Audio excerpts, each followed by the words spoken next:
देख रहे हैं अनहोनी। अनहोनी में आज की कहानी हमारे साथ शेयर की है राकेश जी ने।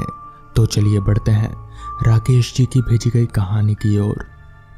रात का सफ़र पहले मैं काफ़ी करता था, मगर जब से मेरे साथ वो घटना घटी तब से रात का सफ़र मैंने छोड़ ही दिया।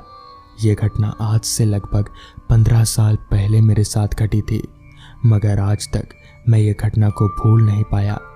पहले मैं भूत प्रेत, काला जादू, इन सब बातों पर ज़रा भी यकीन नहीं करता था, मगर जब से मेरे साथ ये घटना घटी तब से मैं पूरा विश्वास करने लगा। और अब तो मैं उनसे बातों को सुनकर डर भी लगता है और अपने साथ उस घटी घटना को कोई आम नहीं समझता मैं, क्योंकि उस घटना से मैं मरते मरते बचा था। खैर, दरअसल उस समय मेरे साथ हुआ कुछ यूं था कि 15 साल पहले मैं अपने गांव सोमनगर में रहता था और उस समय हमारा गांव काफ़ी छोटा और कम आबादी वाला हुआ करता था। मगर कम आबादी होने के बावजूद भी हमारे गांव के लोग काफ़ी मिलजुल कर रहा करते थे। गांव के बाहर घना जंगल हुआ करता था। उस समय हमारे गांव में बिजली की कोई सुविधा नहीं थी। लोग रात के वक्त लालटेन या टॉर्च लाइट का सहारा लिया करते थे। वैसे तो उस समय लोग रात को जल्दी अपने घरों से बाहर नहीं निकलते थे, मगर अगर कोई ज़रूरी काम आ जाए तो लालटेन या टॉर्च लेकर आना जाना करते थे। उस समय मेरी उम्र लगभग 15 या 14 साल की रही होगी और उस समय मैं अपने दादाजी के साथ अपने पापा के खेतों में मदद किया करता था। उस समय हमारे गांव में सभी लोग लगभग खेती किया करते थे और फसल उगाकर उसको बाजार पर बेच आया करते थे। खैर, एक दिन सुबह जब मैं सोकर उठा तो मुझे पता चला कि हमारे बगल वाले घर यानी कि मोहन काका के खेत में फसलों की चोरी हुई है। उनके खेत से आधी फसल काट कर चुरा कर ले गए हैं। ये खबर सुनते ही मैं अपने पापा और दादाजी के साथ भागता हुआ खेत पहुंचा तो हमने जाकर देखा कि मोहन काका की खेत की आधी सफाई हो चुकी है। जिसके बाद हम घर आ गए और हम घर आकर आपस में ही बात करने लगे कि हमें भी रात को खेत में पहरेदारी करनी होगी, क्योंकि हो सकता है हमारी भी फसल चोरी हो जाए। जिसके बाद हमने तय किया कि एक दिन दादाजी, एक दिन पापा रात को खेत ही में रहकर खेत की पहरेदारी करेंगे। बातचीत हो जाने के बाद आज दादाजी रात को खेत में पहरेदारी करेंगे, इसलिए वो खाना पीना खाकर दोपहर में थोड़ा आराम करने लगे और शाम होते ही टॉर्च लाइट और लालटेन लेकर खेत की तरफ चले गए। दादाजी के खेत पर जाने के 2 घंटे बाद मम्मी ने कहा, राकेश, खाना बन गया है, जाकर दादाजी को खाना दे आओ।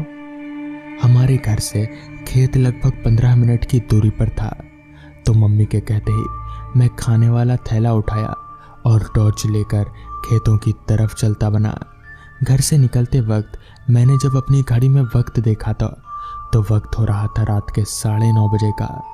उस समय रात के 9:30 बजना यानी कि काफ़ी रात, जिस कारण घर से बाहर निकलते ही रास्ते पर मुझे मेरे अलावा और कोई भी नहीं दिख रहा था। और ऐसा हो भी क्यों ना, इतनी रात गए कौन अपने घर से बाहर निकलेगा। खैर, मैं टॉर्च चलाकर खेत की तरफ आगे बढ़ने लगा। ठंड की रात होने के कारण चलते वक्त मेरे पैर ठंड से कांप रहे थे। ऊपर से रास्ते में इतना ज़्यादा कोहरा फैला हुआ था कि टॉर्च की लाइट जब कोहरे के ऊपर पड़ती तो मानो सफ़ेद बर्फ़ की तरह मालूम पड़ता। ऊपर से अंधेरा भी इतना था कि मेरे टॉर्च की लाइट उस अंधेरे के सामने ना के बराबर मालूम पड़ रही थी। खैर, मैं इन बातों को नज़रअंदाज करके खेत की तरफ आगे बढ़ता जा रहा था। रास्ते पर इतना सन्नाटा फैला हुआ था कि मेरे पैदल चलने की आवाज़ मुझे साफ साफ सुनाई पड़ रही थी। ऊपर से रास्ते के दोनों किनारे झाड़ियाँ होने के कारण रात कीड़ों की आवाज़ें मुझे काफ़ी तेज़ी से सुनाई पड़ रही थी। सब मिलाकर एक ऐसा माहौल बना रही थी कि उस माहौल में मैं अपने लफ्ज़ों को बयां नहीं कर सकता। खैर, चलते चलते मैं खेत पर पहुंचा, जहां दादाजी मचान के ऊपर बैठकर इधर उधर नज़र दौड़ा रहे थे। दादाजी के पास पहुंचकर मैंने दादाजी को खाना दिया और दादाजी के पास बैठ गया। मेरे खाना देते ही दादाजी खाना खाने लगे। दादाजी का खाना खा लेने के बाद मैंने दादाजी से कहा, दादाजी अब मैं चलता हूँ।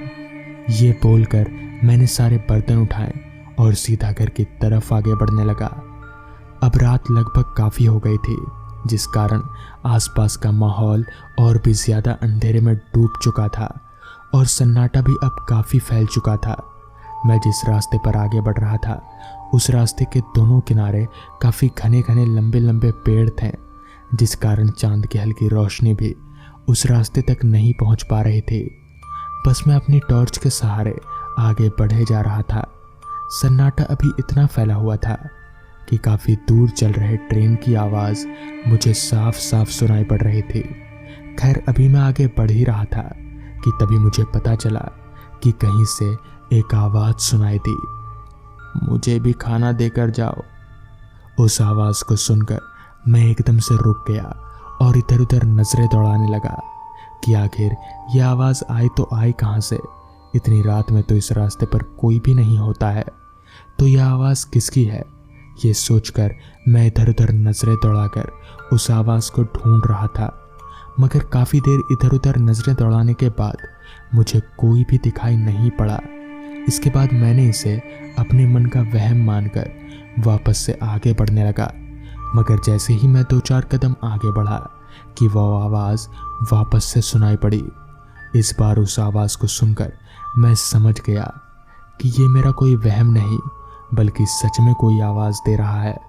इस बार मैं वापस से आगे पीछे अच्छी तरह से देखने लगा। मैं भी इधर उधर नजरें दौड़ा ही रहा था कि तभी वापस से एक बार फिर से वही आवाज़ सुनाई पड़ी, मगर इस बार मैंने उस आवाज़ को ध्यान से सुना तो मुझे पता चला कि आवाज़ नीचे से नहीं बल्कि पेड़ के ऊपर से आ रही है।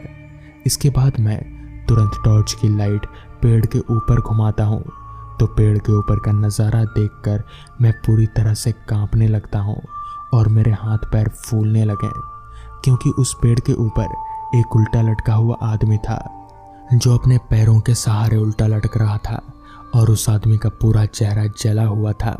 उसकी आंखें बाहर की ओर थीं। ये सब देखकर मैं समझ गया कि ये कोई इंसान नहीं बल्कि एक भूत है और ये भूत अब मुझे मार डालेगा। मैं काफ़ी ज़ोर ज़ोर से कांप रहा था। मुझे समझ नहीं आ रहा था कि मैं अब क्या करूं कि तभी वो भूत एकदम से पेड़ से नीचे उतर आया और जैसे ही मैं भागने के लिए दौड़ा वैसे ही उस भूत ने अपने काफ़ी लंबे हाथ बढ़ाकर एकदम से मुझे पकड़ लिया और मुझे घसीटने लगा।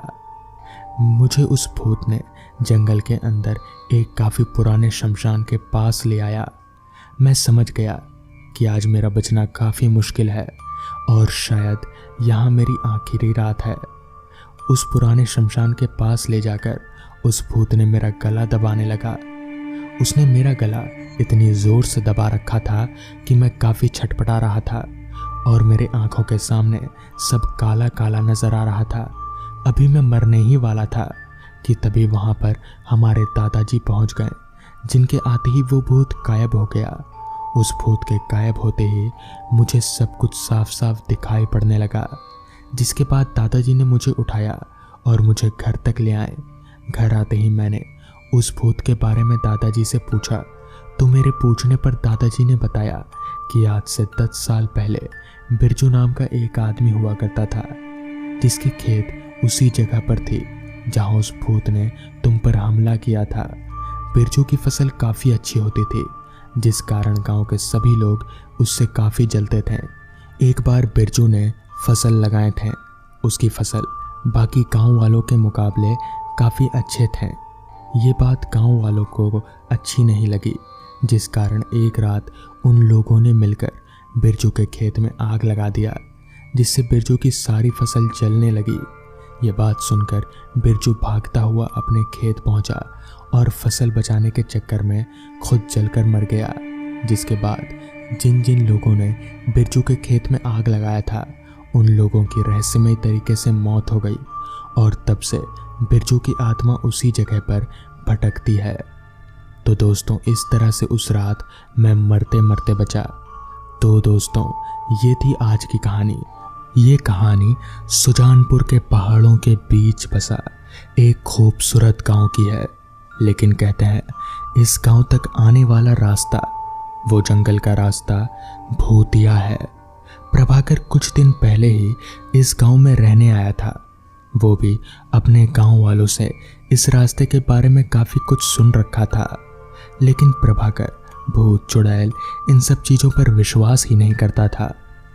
वो दिन, वो रात, वो उसी रास्ते से बाइक से शहर लौट रहा था और उसकी बीवी सुगंधा भी उसके साथ थी।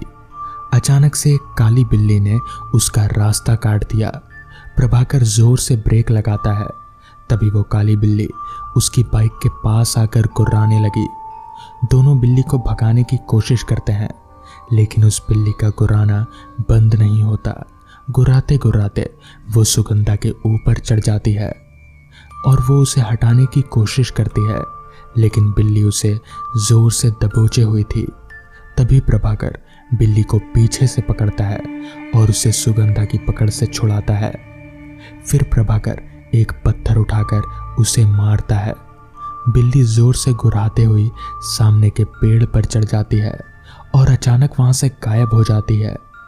उसे अचानक गायब होता देख दोनों डर जाते हैं। तभी प्रभाकर बोलता है, ये बिल्ली कहाँ गायब हो गई? इस पर सुगंधा बोली, गांव वाले सही कहते हैं, ये रास्ता सच में भूतिया है। वो बिल्ली जरूर कोई भूत या चुड़ैल थी।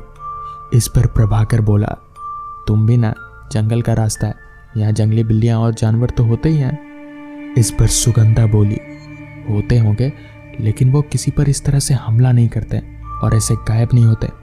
जल्दी निकलो यहाँ से, वरना फिर कोई मुसीबत आ जाएगी। प्रभाकर ने बाइक स्टार्ट किया, लेकिन जैसे ही बाइक की हेडलाइट जली, उसे सड़क पर कई सारे गहने गिरे हुए दिखाई दिए और उसमें से सोने के सिक्के भी थे। वो कुछ सोच पाता, तभी उसे किसी औरत के रोने की आवाज़ आने लगी। तभी सुगंधा बोली, अब किसका इंतज़ार कर रहे हो? हम किसी मुसीबत में फंस जाएंगे, चलो। वो दोनों घर लौट आए, लेकिन प्रभाकर की आंखों के सामने वो सोने के गहने और सिक्के अभी भी घूम रहे थे। वैसे तो प्रभाकर को किसी बात की कमी नहीं थी, लेकिन वो बड़ा लालची था। वो उन गहनों को किसी तरह हासिल करना चाहता था। अगले दिन प्रभाकर अकेले ही बीज लेने शहर जा रहा था और सुगंधा की बातों को अनसुना करके बाइक स्टार्ट करके घर से निकल गया। थोड़ी देर बाद वो उसी भूतिया रास्ते पर पहुंच गया था।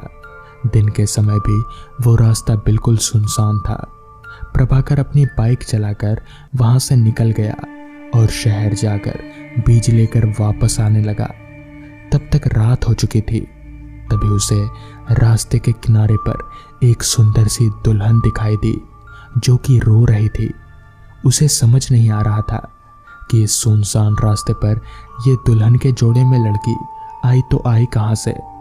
वो उससे कुछ पूछता, तभी वो उसके पास आ गई और रोते हुए बोली, भाई साहब देखिए ना, मैं रास्ता भूल गई हूँ, मुझे शहर जाना है, क्या आप मुझे शहर छोड़ देंगे?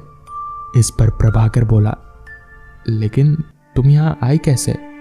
लोग कहते हैं कि ये रास्ता भूतिया है और तुम दुल्हन के कपड़े में यहाँ पर, बाकी लोग कहाँ हैं? इस पर दुल्हन बोली, क्या बताऊँ भाई साहब, मैं अपने पति के साथ कार से इस रास्ते से गुजर रही थी। अचानक एक काली बिल्ली ने हमारा रास्ता काट दिया और हम लोग रुक गए। मेरे पति ने कार रोकी, तभी उन्हें झाड़ियों के पीछे से किसी औरत के रोने की आवाज़ आई। वो वहाँ गए और तभी उनके चीखने की आवाज़ आई। मैं दौड़कर वहाँ गई तो वो वहाँ मरे पड़े थे। इस पर प्रभाकर बोला, क्या तुम्हारा पति मर गया? इस पर वो दुल्हन बोली, हाँ वो मर गए और उनकी लाश झाड़ियों के पीछे पड़ी है। आप प्लीज़ मेरी मदद करिए और मुझे शहर तक छोड़ दीजिए। बदले में मैं आपको ये सारे गहने दे दूंगी। मेरे पास कुछ सोने के सिक्के भी हैं। सोने की बात सुनकर प्रभाकर के कान खड़े हो गए। वो इसीलिए ही तो आया था। उसने उन सिक्कों को अपने हाथों में ले लिया, लेकिन जैसे ही उसने अपने हाथों में लिया, वो लड़की अब दुल्हन से एक बहुत ही अजीब से दिखने वाले औरत में बदल गई और जोर जोर से हंसने लगी। उस औरत, या यूं कहें तो उस चुड़ैल का चेहरा इतना ज्यादा खौफनाक था कि प्रभाकर बाइक संभाल नहीं सका और उसके पैर कंपकपाने की वजह से वो वहीं पर बाइक लेकर धड़ाम से जमीन पर गिर पड़ा। वो चुड़ैल लगातार प्रभाकर के करीब बढ़े आ रही थी और प्रभाकर को समझ नहीं आ रहा था कि वो क्या करे। वो अपनी मौत को अपनी आंखों के सामने देख पा रहा था, मगर तभी उसे एक आइडिया आया। उसने तुरंत ही गायत्री मंत्र पढ़ना शुरू कर दिया। उसके दादाजी ने उससे कहा था कि कभी ऐसी मुसीबत में फंस जाओ तो गायत्री मंत्र बहुत काम आता है।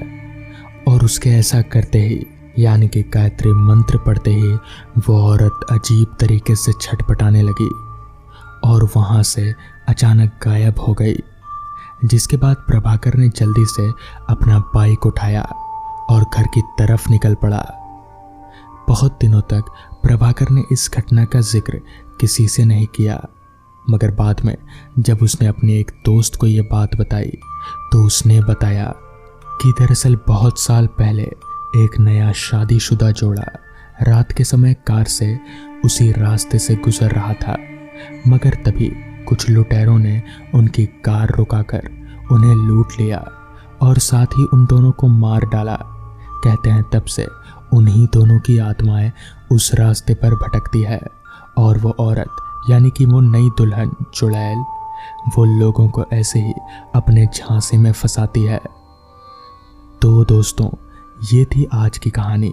अगर आपको ये कहानी पसंद आई हो तो वीडियो को लाइक और चैनल को सब्सक्राइब कर दें। तो मैं आपका दोस्त आर्यन जल्द ही मिलूंगा आपसे ऐसी ही एक नई कहानी के साथ। तब तक के लिए अपना ख्याल रखें।